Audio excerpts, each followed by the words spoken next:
ক্রিয়নের প্রবেশ। নাগরিকবৃন্দ, আমি শুনলাম ইদিপাস নাকি আমার বিরুদ্ধে অভিযোগ এনেছে, কিন্তু এ আমি সহ্য করব না। তিনি যদি মনে করেন যে এই দুর্যোগের মুহূর্তে আমি তার জন্য ক্ষতিকর কোনো কাজ করেছি কিংবা কোনো কথা বলেছি, তবে তবে আমার মৃত্যু হোক। আহত সম্মান নিয়ে জীবনকে দীর্ঘায়িত করতে চাই না, কারণ এই অভিযোগ সামান্য নয়, এই অভিযোগ আমার সমস্ত জীবনকে নিয়ে। যদি আপনারা মনে করেন, যদি আমার স্বদেশ মনে করে আমি বিশ্বাসঘাতক, তবে সে হবে মৃত্যুর অধিক। কোরাস নেতা: মনে হয় অভিযোগগুলো ক্রোধের মুহূর্তে উচ্চারিত, সুচিন্তিত কোনো কিছু নয়। ক্রিয়ন: তিনি কি বলেছেন যে আমার প্ররোচনায় ওই ভবিষ্যৎ বক্তা তার মিথ্যা ভাষণ করেছে? হ্যাঁ, বলেছেন, কিন্তু ঠিক কি কারণে বলেছেন তা আমার জানা নেই। একবারও কেঁপে ওঠেনি চোখের পাতায় কথা উচ্চারণের সময়? তুমি মনে করো পূর্ণ জ্ঞানে তিনি অভিযোগ এনেছেন আমার বিরুদ্ধে? রাজার মনের কথা আমার মতন মানুষের কাছে দুর্জ্ঞেয়, কিন্তু ওই তো নিজেই আসছেন তিনি। ইদিপাসের প্রবেশ। কে তুমি? কি সাহসে তুমি এখানে এসেছো? আমার বিরুদ্ধে ষড়যন্ত্র করে আমার রাজমুকুট হরণ করবার দুরভিসন্ধি নিয়ে কি দুঃসাহসে এখানে দাঁড়িয়ে আছো? তুমি কি ভেবেছো আমি কাপুরুষ, নির্বোধ? তুমি মনে করো তোমার এই ষড়যন্ত্র বোঝবার ক্ষমতা আমার নেই, অথবা তার ধ্বংস করার মতো বুদ্ধি? কি নির্বোধ তুমি! বন্ধুহীন, বিত্তহীন হয়ে কি করে সিংহাসনের দিকে হাত বাড়ালে ক্রিয়ন? রাজত্ব প্রাপ্তির জন্য জনবল, অর্থবল উভয়ের প্রয়োজন, এই কথা কি তোমার অজানা? মূর্খ! আমার কথা শুনুন, তারপর আমার বিচার করবেন। তোমার বাগ্মিতা আমাকে শেখাবে কিছু এমন ধারণা কম। শুধু জানি তুমি আমার ঘৃণ্যতম শত্রু। আগে শুনুন আমার কথা। তুমি নির্দোষ, এ কথা ছাড়া অন্য কথা থাকলে বলো। আপনার এই একগুঁয়েমি আপনাকে সাহায্য করবে বলে বিশ্বাস করেন? নিকটজনের ক্ষতি করে রক্ষা পাবে বলে বিশ্বাস করো? এমন বিশ্বাস করলে আমি নির্বোধ। কিন্তু বলুন, আপনার কি ক্ষতি করেছি বলে আপনার ধারণা? তুমি কি ওই বাচাল গণক ঠাকুরকে এখানে পাঠাওনি? হ্যাঁ, পাঠিয়েছিলাম। পুনর্বার পাঠাতে অসম্মত নই। বলো বলো, কতদিন আগে লেয়াসের কি? আমি বুঝতে পারছি না। লেয়াস নিরুদ্দিষ্ট হন, সে তো অনেক আগের কথা। ওই গণক ঠাকুর কি তখনও তার পেশায় নিযুক্ত ছিলেন? হ্যাঁ, আর তিনি তখনও এমনই সম্মানের পাত্রই ছিলেন। সে কি তখন আমার সম্পর্কে কোনো উল্লেখ করেছিলেন? আমি অবশ্যই তেমন কিছু শুনিনি। হত্যা সম্পর্কে তোমরা কোনো অনুসন্ধান চালিয়েছিলে? হ্যাঁ, তবে তা ছিল বৃথা শ্রম মাত্র। কিন্তু এই সর্বজ্ঞানী গণক ঠাকুর সে সময় নিশ্চুপ ছিলেন কেন? আমার জ্ঞানের বাইরে আমি পদার্পণ করি না। কিন্তু একটি ব্যাপার তুমি ঠিকই জানো, বুদ্ধিমান হলে উত্তর দাও। তোমার কি মনে হয় না যে তোমার প্ররোচনা ছাড়া ওই গণক আমাকে লেয়াসের হত্যাকারী বলে অভিহিত করার দুঃসাহস কখনো পেত না? তিনি যদি তা বলে থাকেন তবে আপনিই তা ভালো জানেন। কিন্তু আপনি প্রশ্ন শেষ করেছেন, এবারে আমার প্রশ্ন করার পালা। যা খুশি করো, কিন্তু আমি নিশ্চিত রক্তপাতের অভিযোগ প্রমাণ করতে পারবে না। আপনি কি আমার ভগ্নীর স্বামী? হ্যাঁ। পৃথিবীর সার্বভৌম ক্ষমতায় তার সমান অধিকার। তাকে অদেয় আমার কিছুই নেই। এই ক্ষমতা ও সম্মানের তৃতীয় অধিকারী কি আমি নই? হ্যাঁ, আর সেজন্যই তুমি বিদ্রোহী নও, বিশ্বাসঘাতক। কিঞ্চিত নিজের মনে ভেবে দেখলেই বুঝবেন আমি বিশ্বাসঘাতক নই। শান্ত আর নিরুদ্বিগ্ন জীবনযাপন ছেড়ে কে স্বেচ্ছায় বেছে নেয় রাজ্যভার? কে চায় শঙ্কাকুল দিবারাত্রি? অন্তত আমি তা চাই না। রাজত্বের প্রত্যাশী ছিলাম না কখনো। আমি জানি বাহ্য শোভা, আড়ম্বর রাজত্বের সবটুকু নয়। আমি তো এখন এমনিতেই রাজত্বের সবটুকু সুখ আপনার সৌজন্যে পাচ্ছি। আমার প্রার্থনা অপূর্ণ রাখেন না আপনি? কিন্তু ওই সিংহাসনে যদি বসতাম, বড় শঙ্কা আর দুশ্চিন্তায় ভরা হতো আমার জীবন। না, আমি তো এমনিতেই যথেষ্ট ক্ষমতাবান। কণ্টকে ভরা এ রাজমুকুটের জন্য কেন লালায়িত হব? মানুষ আমাকে ভক্তি করে, আমি সকলের বন্ধু। আপনার সাক্ষাৎ প্রার্থীরা আমার কাছেই আসে প্রথমত, কেননা তাদের ইচ্ছা পূরণের এটিই সম্ভাব্য পথ, এ কথা তাদের জানা। আমার জীবনধারা কোন দুঃখে পাল্টাতে যাব? কোনো জ্ঞানবান ব্যক্তি বিশ্বাসঘাতক হতেই পারে না, আর অপরের ষড়যন্ত্রে সহায়ক হব এমন মানসিকতা কোনো কালে আমার ছিল না। আর যদি আমাকে পরীক্ষা করতে চান, নিজে ডেলফির মন্দিরে যান, জিজ্ঞেস করুন আমি যে সংবাদ বহন করেছি সে সংবাদ সত্য কিনা।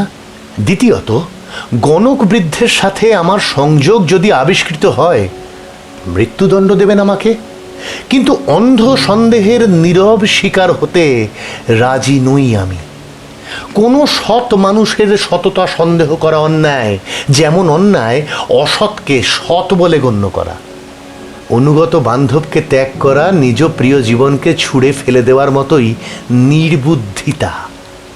সময় আপনাকে এই সত্য শেখাবে, কেননা কেবল সময়ই মানুষের সাধুতার নির্ভুল প্রমাণ। আর পাতকীর মুখোশ খোলার জন্য প্রয়োজন একটি মাত্র দিন। কোরাস নেতা, তিনি সত্য বলেছেন। বুদ্ধিমান মানুষের প্রণিধানযোগ্য কথা, দ্রুত চিন্তা প্রায়শই নিরাপদ হয় না। কিন্তু শত্রুরা যখন দ্রুত অগ্রসর হয় এবং আঘাত হানে, সে সময় দ্রুততার সাথেই হানতে হয় প্রত্যাঘাত। আমি কি অপেক্ষা করব বসে বসে, আর আমার শত্রুরা নেবে আমাকে ধ্বংসের জন্য সুবর্ণ সুযোগ? তাহলে কি চান আপনি? আমার নির্বাসন? না, নির্বাসন অবশ্যই নয়। আমি চাই তোমার মৃত্যু। কিন্তু কি অন্যায় করেছি আমি? এখনো তোমার একগুঁয়েমি যায়নি। না, কারণ আপনি ভ্রান্ত। আমি জানি আমি নির্ভুল, আপনার নিজের চোখে, আমার দৃষ্টিতে নয়। তুমি পাষণ্ড।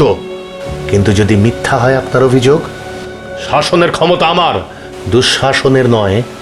থিবির বাসিন্দাবর্গ শোনো, শোনো আমার নগরী। নগরী একার নয় আপনার, আমি নিজেও থিবির মানুষ।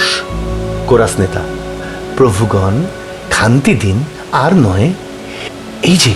এই যে রানী জোকাসটা আসছেন, হয়তো তিনিই আপনাদের কলহের মীমাংসা করতে পারবেন।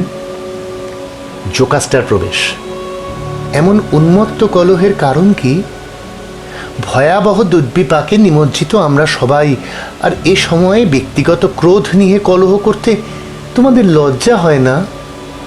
ক্রিয়ন, এখন বাড়ি যাও, ঘরে চলো। ইদিপাস, ক্ষুদ্র বিষয়কে ভয়াবহ করে তুলো না এভাবে। না ভগ্নী, তোমার স্বামী আমাকে কঠিন দণ্ড দিয়েছেন, হয় মৃত্যু নয় নির্বাসন। দিয়েছি, কেননা সে আমার বিরুদ্ধে গূঢ় ষড়যন্ত্রে লিপ্ত। আমি যদি কোনো ষড়যন্ত্র করে থাকি, তবে আমার মস্তকে ঈশ্বরের অভিশাপ নেমে আসুক। ঈশ্বরের নামে ইদিপাস, ওকে বিশ্বাস করো। তার শপথ বাক্যের নামে, আমার নামে, এখানে উপস্থিত সকলের নামে তুমি তাকে বিশ্বাস করো। সম্মত হন রাজা, সম্মত হন, সদয় হন, সদয় হন রাজা, নমিত হতে শিখুন। কি জন্য নমিত হব? তার শপথই হোক তার রক্ষাবর্ম। তিনি আপনার প্রতি অকৃতজ্ঞ হননি কখনো। তোমরা কি জন্য প্রার্থনা করছো জানো? জানি। জানো যদি পুনর্বার বলো। তিনি তার বন্ধুত্বের পবিত্র শপথ উচ্চারণ করেছেন। নগণ্য কারণে বন্ধুত্বকে অস্বীকার করা সমুচিত নয়। তোমাদের প্রার্থনার অর্থ হলো হয় আমার মৃত্যু, নতুবা আমার নির্বাসন থিবি থেকে। দূর হোক এমন জঘন্য চিন্তা। শপথ তোমার নামে সূর্যদেব। এমন অসৎ চিন্তা বুকের গভীরে যদি থাকে, ধ্বংস আর অভিশাপ দাও আমাদের। মারিতে মৃত্যুতে আজ মুহ্যমান আমাদের মন। নতুন আঘাতে করোনা বিক্ষত আর তাকে, পুরাতন ক্ষতে আর করোনা নতুন কোনো দুঃখ সংযোজন। তবে তাই হোক, ওকে যেতে দাও। যদিও এর অর্থ আমার মৃত্যু কিংবা অসম্মানে নির্বাসন, শুধু তোমাদের কথা শুনে ওকে করুণা করলাম। ওর জন্যে আমার হৃদয়ে পুঞ্জীভূত ঘৃণা ছাড়া কিছু নেই আর। ক্রিয়ন, ক্রোধে তুমি যেমন প্রচণ্ড, করুণায় তেমনই স্বেচ্ছাচারী। এরকম প্রকৃতি সম্পন্ন মানুষের ভাগ্যে দুঃখ অনিবার্য। দূর হও আমার সম্মুখ থেকে। যাচ্ছি, তোমার এই অন্যায় বয়ে নিয়ে চলে যাচ্ছি, কিন্তু এরা, এই কোরাস আমার প্রতি সুবিচার করবে। ক্রিয়নের প্রস্থান। কোরাস নেতা, আর দেরি কেন মহোদয়া, রাজাকে সুস্থির করে অভ্যন্তরে নিয়ে যান। জোকাস্টা, তার আগে জানতে চাই কলহের উৎস কি? কোরাস নেতা, অযথা সন্দেহ আর ভিত্তিহীন দোষারোপ ক্রুদ্ধ করে মানুষকে। জোকাস্টা, তারা কি পরস্পরকে দোষারোপ করেছে? উভয়ে? হ্যাঁ। কি কারণে? পুনর্বার কথা জিজ্ঞেস করবেন না। আমাদের দেশের জন্য লজ্জার চূড়ান্ত হলো, বাকিটুকু যেরকম আছে থাকতে দিন। তোমাদের উপদেশ আমার ক্রোধকে দুর্বল করেছে, আর এই তার ফল। আমি তো বলেছি রাজা, বলবো আবার, বিশ্বাস করুন, এতটা উন্মাদ নই আপনার বাহুযুগ থেকে নিজেকে সরিয়ে নেব নির্বোধের মতো। আপনার জ্ঞান দিয়ে একদিন এই নগরীকে সুনিশ্চয় ধ্বংস থেকে রক্ষা করেছেন। বিনাশী ঝড়ের কালে কুলে এনেছেন তার তরী। পুনর্বার রক্ষাকর্তা হন আজ, মিনতি আমার। জোকাস্টা, স্বর্গের শপথ, তোমরা আমাকে বলো, কেন এই বিষোদ্গার, এই উন্মাদ আক্রোশ কিসের জন্যে? তোমাকে বলবো, তুমি এদের সবার চেয়ে আমার আপন। কি করেছে ক্রিয়ন, যার জন্য তুমি এত ক্রুদ্ধ? সে বলে আমি নাকি লেয়াসের হত্যাকারী। নিজে বলেছে সে। সেই তো সঠতা তার। এক ধূর্ত গণক ঠাকুরকে সে নিয়োগ করেছে কথা বলার জন্য। তাহলে ওসবে তুমি ভয় পেও না, কেননা ভাগ্য গণনায় মানুষের কিছু যায় আসে না। আমি এর প্রকৃষ্ট প্রমাণ দিতে পারি। আপোলোর কাছ থেকে, ঠিক তার কাছ থেকে নয়, তার পুরোহিতদের কাছ থেকে ভবিষ্যৎবাণী এসেছিল। লেয়াস তার নিজ সন্তানের হাতে নিহত হবেন, আর সেই সন্তান নাকি জন্ম নেবে আমারই গর্ভে। কিন্তু আসলে কি ঘটেছে সবাই জানে। লেয়াসের মৃত্যু ঘটেছিল অজানা দস্যুর হাতে রাস্তায়, এক তেমাথার ওপর। আর সেই সন্তানকে লেয়াস তো জন্মের 3 দিন পর নিজে নয়, অন্যকে দিয়ে পর্বতের চূড়া থেকে নিচে ছুঁড়ে ফেলে দিয়েছিলেন। সুতরাং দেখো, অ্যাপোলো তো ব্যর্থ, তার বাণী ব্যর্থ। সন্তান তো হত্যা করেনি পিতাকে, আর লেয়াসেরও সন্তানের হাতে নিহত হবার ভয়াবহ দুর্ভাগ্য ঘটেনি। এই তো ভবিষ্যবাণীর ফলাফল। ওইসব কথায় তবে কেন কান দেবে? দেবতা নিজেই স্ফুট করবেন সত্য যখন সময় হবে। জোকাস্টা, পত্নী আমার, তুমি যা বললে তাতে ভয়ে এসে গ্রাস করছে আমাকে। কেঁপে উঠছে আমার অন্তরাত্মা। আমার মনের পশ্চাৎ কপাট খুলে যাচ্ছে। মনে হচ্ছে আমি যেন দেখতে পাচ্ছি। কেন, তোমার কি হয়েছে? অমন কাঁপছো কেন? তুমি কি বলনি যে লেয়াস নিহত হন একটা তেমাথার ওপর? জনশ্রুতি সেরকমই, এখনো লোকে তাই জানে। কোথায় সে স্থান? কি সেই দেশের নাম?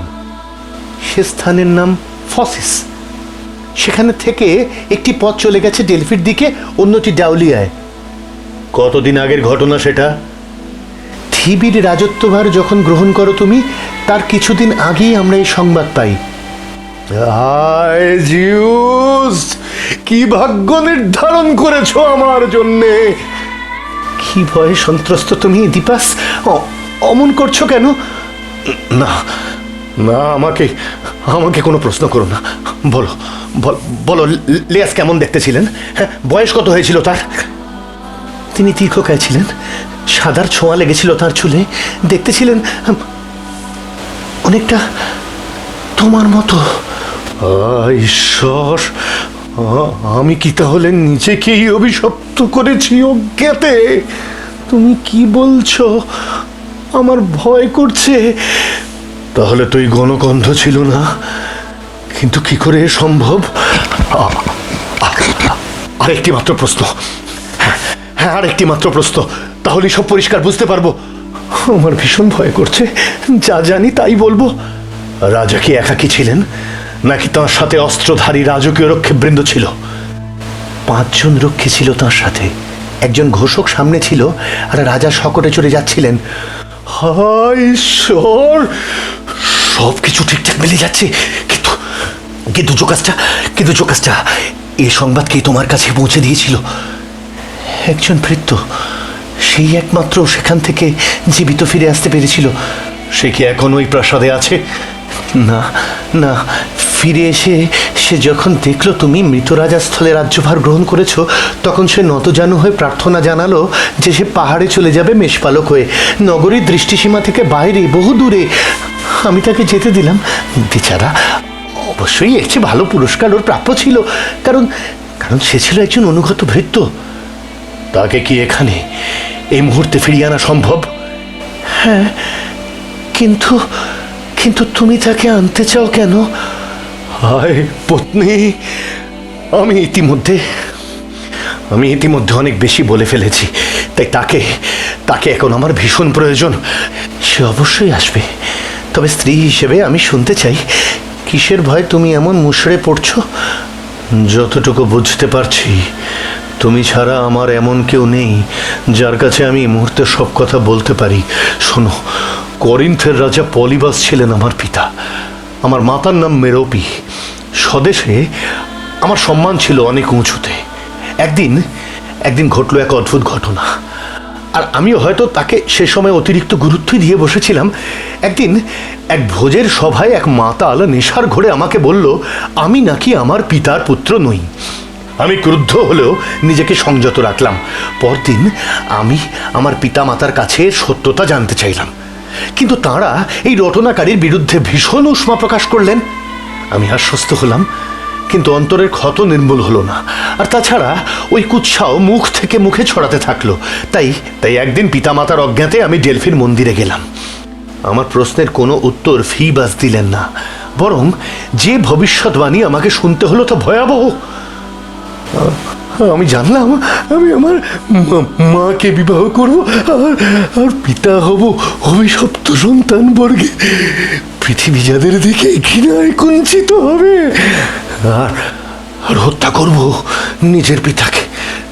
আমি পালালাম করিন্থ থেকে, এবং আমার আর করিন্থের মাঝখানে জেগে থাকলো তারার প্রাচীর। প্রতিজ্ঞা করলাম ঘরে আর ফিরে যাব না। পালিয়ে এলাম দেবতা আপোলোর সেই দৈববাণীর বিভৎস সম্ভাবনা থেকে। আমার নিরুদ্দেশ যাত্রা আমাকে নিয়ে এলো সেই স্থানে যেখানে তোমাদের রাজা লেয়াস নিহত হন। জোকাসটা আমার পত্নী, এই হলো সত্য। আমি যখন সেইতে মাথায় এলাম, তখন সাক্ষাৎ হলো একজন ঘোষকের সঙ্গে। অশ্ববাহী শকটে যাচ্ছিলেন একজন ব্যক্তি, যার বর্ণনা তুমি এইমাত্র দিয়েছ। ওই ঘোষক আমাকে জোর করে হটিয়ে দিতে চাইল পথ থেকে, আর তার প্রভু শকটের মধ্য থেকে আমাকে ধমকাতে লাগলেন। হঠাৎ শকট চালক আমাকে ধাক্কা দিল। আমি প্রচণ্ড রোষে তাকে উল্টে আঘাত করলাম। বৃদ্ধ ব্যক্তি ব্যাপারটা দেখে চালকের দুই মাথাওয়ালা চাবুকের গোড়া দিয়ে আমার মাথায় আঘাত করলেন। এই মূর্খতার প্রতিদান সঙ্গেই পেলেন তিনি। বিদ্যুৎ বেগে আমার হাতের লাঠি নেমে এলো তার মস্তকে। তিনি মুখ থুবড়ে পড়ে গেলেন শকট থেকে। সেখানে উপস্থিত সবাইকে আমি হত্যা করলাম। এখন ওই বৃদ্ধের শরীরে যদি রাজা লেয়াসের রক্ত প্রবাহিত হয়ে থাকে, তবে কে আছে আমার চেয়ে ভাগ্যহীন?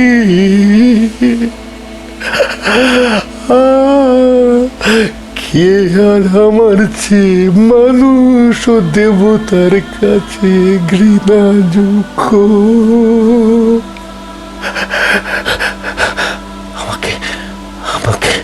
আমাকে নগরবাসী তার গৃহে আশ্রয় দেবে না, কেউ কথা বলবে না আমার সঙ্গে। আর দেখো, আমার মস্তকে এই অভিশাপ আমি নিজে মুখে বর্ষণ করেছি। যে হাতে আমি হত্যা করেছি, আমি তার স্ত্রীকে স্পর্শ করেছি সেই হাতে।